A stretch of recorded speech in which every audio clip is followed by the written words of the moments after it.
आज संडे है, हम कोलंबो में हैं, सुपर संडे भी है, द बिग डे भी है, लेकिन पता नहीं क्या है कि इंडिया पाकिस्तान के जो मुकाबले होते हैं ना, उसमें वेदर रिपोर्ट बहुत देनी पड़ती है। लेकिन आप देख रहे हैं सनी भाई ने ये शेड्स लगाए हैं, क्यों?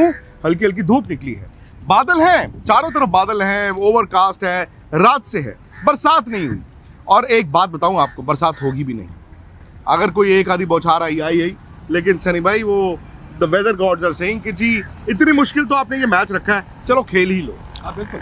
देखिए मुझे नहीं लगता यहाँ पे भी जब बरसात होती है तो ऐसी बरसात नहीं कि वो जो 1-2 घंटे के लिए लगातार रहती है, तो थोड़ी देर के लिए शावर आकर निकल जाती है। और यहाँ पे तो जो आउटफील्ड्स है वो बड़े जल्दी सूख जाते हैं, बड़े जल्दी ड्राई हो जाते हैं, तो उससे कोई दिक्कत नहीं होगी। मुझे नहीं लगता कि मैच में कोई फ़र्क होगा। मतलब ये तो 40 ओवर की मैच होगी। पाकिस्तान का एक मेंटल ब्लॉक था सनी भाई, वो दिखता भी है पिछले कई साल से, क्योंकि कुछ क्लोज मैचेस आए, वो मैच को कन्वर्ट नहीं कर पाए। शायद टेबल्स हैव टर्न, लेकिन क्या वो मेंटल ब्लॉक ही उनकी एक दिक्कत है, या फिर स्किल वाइज भी इंडिया उनसे आगे? दोनों मेंटल ब्लॉक तो है, ज़रूर है, क्योंकि इतने पिछले मैचेस में भारतीय टीम ने जीत हासिल की है, कठिन परिस्थितियों से भी निकलकर जीत हासिल की है, तो वो मेंटल ब्लॉक तो ज़रूर है।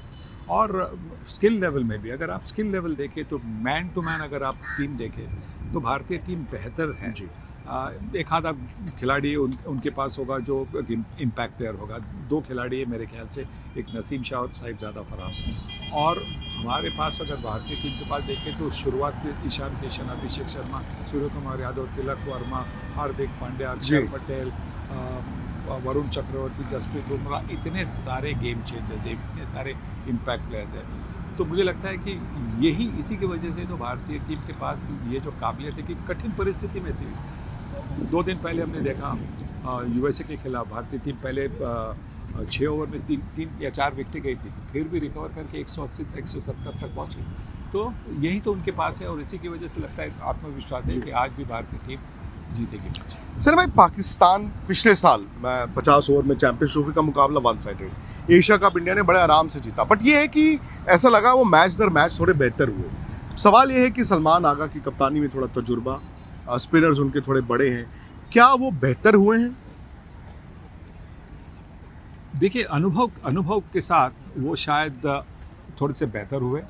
और दूसरी एक बात है कि यहाँ की जो पिचेस है, जो हमने देखा है कि कोलंबो अभी जो मैचेस हुए इस T20 वर्ल्ड कप पे, वहाँ पे स्पिनर को थोड़ी मदद मिले, तो उससे मतलब कोई भी ऑर्डिनरी स्पिनर भी हो, मतलब लेफ्ट हैंड बॉलर को भी आप लेफ्ट हैंड स्पिनर कर सकते हैं। काफ़ी बार ऐसा होता है कि लेफ्ट हैंड मतलब 3-4 पेस लेके आता है, हम उसको लेफ्ट हैंड स्पिनर बोलते हैं। सही माने वो लेफ्ट हैंड बॉलर होता है, क्योंकि स्पिन तो करता नहीं है, पर शायद इन पिचेस में वो लेफ्ट हैंड बॉलर भी लेफ्ट हैंड स्पिन करेगा, या राइट हैंड बॉलर है वो भी थोड़ा सा स्पिन करेगा, तो वो उससे उनको थोड़ी सी मदद मिल सकती है। सर भाई, एक अंदाज जो इंडिया का T20 का रहा है हालिया कि जी 200 प्लस 220 प्लस आप अग्रेसिव क्रिकेट खेलते हैं इन पिचेस पे, क्योंकि एक मैच इंडिया ने यहाँ पे खेलना है, क्या ये कंडीशंस ऐसी हैं कि आप 220 के लिए जा रहे हो, या वो रिस्क हो जाता है? ऑल और नथिंग वाली ये पिचेस हैं कि नहीं है? हाँ, मुझे लगता है कि क्योंकि धीमी आएगी गेंद बल्ले पर, तो मुझे लगता है कि थोड़ा सा संभल कर खेलना होगा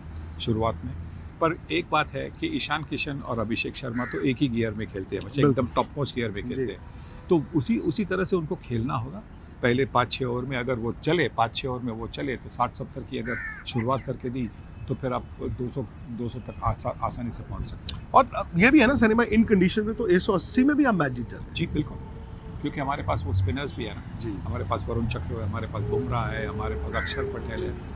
अगर वाशिंगटन सुंदर को टीम में शामिल किया जाए तो अच्छा ही होगा, पर वो तो मतलब वो जाकर पिच देखकर, सही बात देखकर नहीं, सूर्य ने बोला कि it's a good headache to have.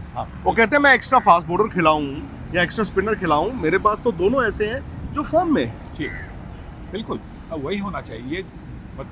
बिल्कुल हेडेक ऐसा होना चाहिए कि किसको ड्रॉप करूं, किसको पिक करूं, ये हेडेक नहीं होना चाहिए। किसको पिक करूं का हेडेक हो गया, मतलब आपके पास टैलेंट है नहीं। किसको ड्रॉप करूं मतलब आपके पास बहुत ज़बरदस्त टैलेंट है। पाकिस्तान, बाबर आजम चल में बड़े प्लेयर थे, कप्तान थे, बट आज पाकिस्तान से ही आवाज़ें उनके T20 करियर पे आती हैं कि क्यों खेल रहे हैं, क्योंकि फ़खर जमान बाहर हैं। उनके पास भी उस तरह के 1-2-3 हैं जो शायद थोड़ा अग्रेसिव क्रिकेट खेलेंगे, पर उसके बाद उनका मिडल ऑर्डर इंडिया की तरह नहीं है। क्या ये आपके स्पिनर्स के लिए बेहतर मौका है बनस्पत उनके स्पिनर्स? हाँ बिल्कुल बेहतर मौका है, क्योंकि आपको क्या चाहिए, एक अच्छी शुरुआत के बाद में जो 10 से जो 14 ओवर होते हैं वहाँ पे एक्सेलरेशन शुरू होता है जी। और उसके बाद में जो 5 या 6 ओवर होते हैं आखिरी, वहाँ पे तो मतलब टोटल मतलब स्पीड बननी चाहिए, जहाँ पे आप 10-12 रन पर ओवर का आपको एक मोमेंटम रखना चाहिए। तो वो शायद पाकिस्तान टीम के मिडिल ऑर्डर के पास है नहीं, शायद ओपनिंग आज शायद ज़्यादा फरहान के पास है, पर वो है नहीं। और इसी की वजह से शुरुआत भी अगर अच्छी मिली उनको तो भारतीय स्पिनर, भारतीय बॉलर उनको रोक सकते हैं। सर मैं एक ज़माना था, वो आपके ज़माने से भी लोग कहते थे Indian batting versus Pakistani bowling, बताना नहीं पड़ता था कि पाकिस्तानी बॉलिंग का मतलब था फास्ट बॉलिंग। आज जब आप कह रहे हैं Indian batting versus Pakistan bowling, उसे फास्ट बॉलिंग नहीं स्पिन बॉलिंग आ गया। सो मच सो कि वहाँ के जो पुराने लेजेंड्स हैं वो कह रहे हैं पिच में घास छोड़ दिया, पिच में चिप लग गया, वो लग गया। सो मैं तो हैरान होता हूँ कि पाकिस्तान की जो ताकत थी आज वो उनकी ताकत नहीं है, जी। वो एक फास्ट बॉलर के साथ खेल रहे हैं। क्योंकि देखिए ये सर्कमस्टेंसेस भी है ना, अगर श्रीलंका के पिचेस फास्ट बॉलिंग को सूट नहीं करती है जी। और स्पिनर को ज़्यादा मदद दे रही है, तो फिर वो कॉम्बिनेशन उसी की वजह से बनता है।